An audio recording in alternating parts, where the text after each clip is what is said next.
Hi everyone, I'm Kay and welcome to the Music Lounge.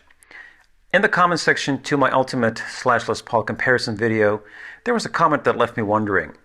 Let me show it to you. Elementalism is asking, how are the necks in these compared to the standard 50s? I grabbed a 50 standard Cherry Burst 18 months ago and loved the thicker neck. On Gibson's site, they list Slash's signature with a 50 style neck, but some reviews note Slash's neck isn't quite a 50s neck. Opinion. Now, elementalism, that is a great question, and from my own experience, what I can say is that the Slash Les Pauls feel like they have just a little bit more meat to them. However, the 50 standard necks are not thin necks by any stretch of the imagination.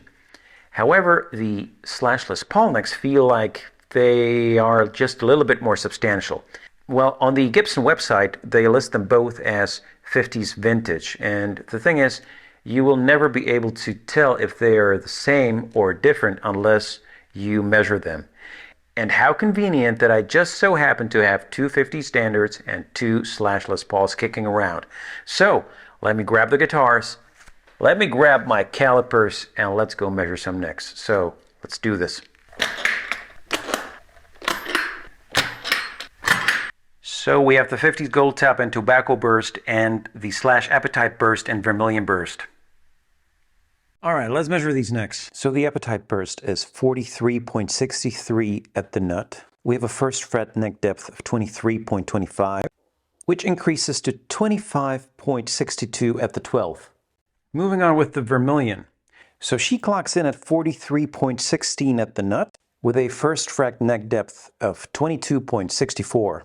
which increases to 25.46 at the 12th. Alright, the Tobacco Burst is up next. And she measures 43.14 at the nut, with a first fret neck depth of 22.74, which increases to 25.65 at the 12th. And last but not least, the Gold Tap. She measures 43.40 at the nut, and she's got a first fret neck depth of 22.78, which increases to 25.67 at the 12th. Alright, now the results are in and you should be seeing them on the screen right now. And you can see for yourself that there's actually quite a bit of variance from neck to neck, which has to do with the fact that these are all made by hand, which means every neck, every guitar will be slightly different. Are these differences huge, however? No, they're not. I mean, yes, there are some guitars that have a slightly thicker neck, like the Appetite Burst is like, half a millimeter thicker at the first fret and at the nut. However, in general, I think the specs are pretty tight, so I think it's fair to say that these are all 50s vintage necks, and it really comes down to the individual guitar and the individual neck and how that feels in your hand when you're making a purchase decision. So I think that concludes the video. I hope this was helpful. I hope you liked it. In case you liked the video, please make sure to like the video, comment, and subscribe so that I can all see you in the next one. Peace out.